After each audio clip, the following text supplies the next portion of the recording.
Now we'll be starting with the basics of PHP. So here you can see that we have one file called index.html file. The first thing that we'll be doing is renaming it as .php. So here I'll just go ahead and say rename, and I'll change the extension from HTML to PHP. And as you can see in Visual Studio Code Editor, we have support for these file types. So here you can see that based on the extension, you're getting a symbol associated with that.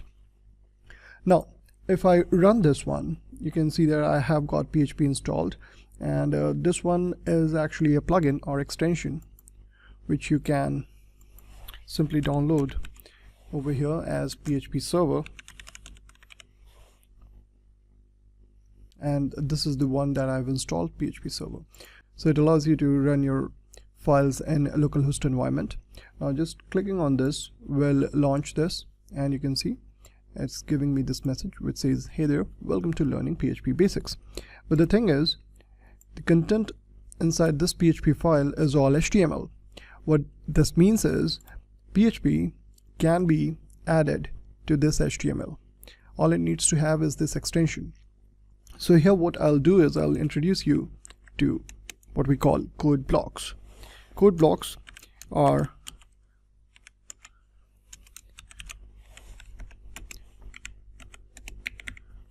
placeholders actually.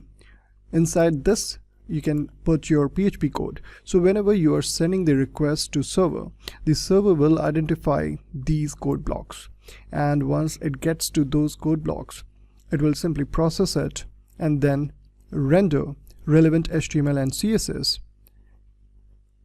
and then the response is returned back to the browser and the user sees the content.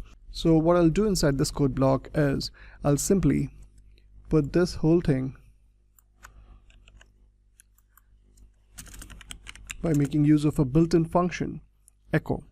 So here we have the same statement now, but as PHP. So I'll save this now, and let's go to our browser, and here I'll be refreshing it. You can see the output remains still the same, but now it's actually being rendered by the server as HTML. So here if I take you to the inspect mode of it, you can see this is the content that is being rendered inside the body tag. Now the next thing that I would like you to introduce is this semicolon.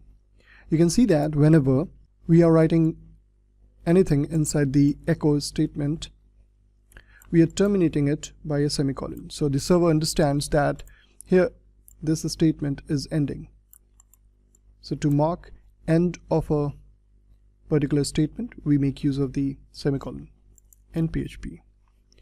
Now the same thing can be assigned to a variable. Variables can also be termed as placeholders for our data, and as their name suggests, their values vary in the program. And here, in order to declare a variable, we have to start the name of the variable using a dollar symbol, and then it has to start with a letter.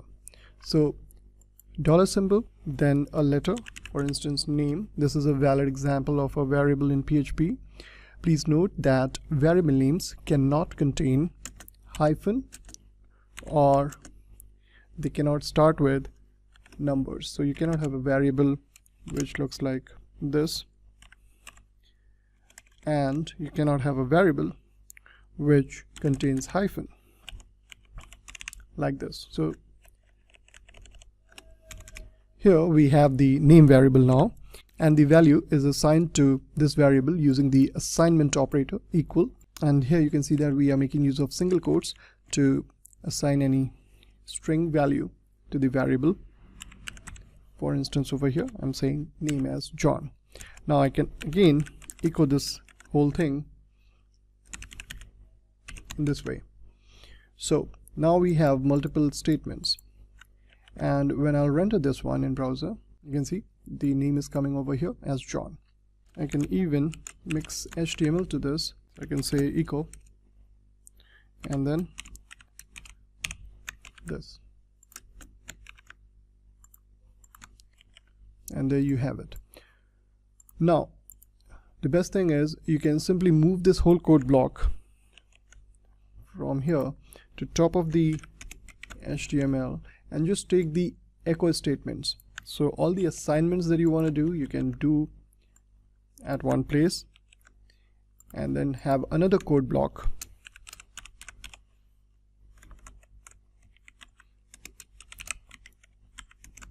which will actually echo the whole thing.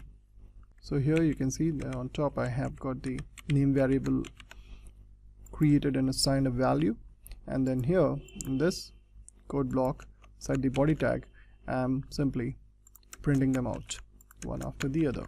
So that means we can have multiple PHP code blocks in a given file, and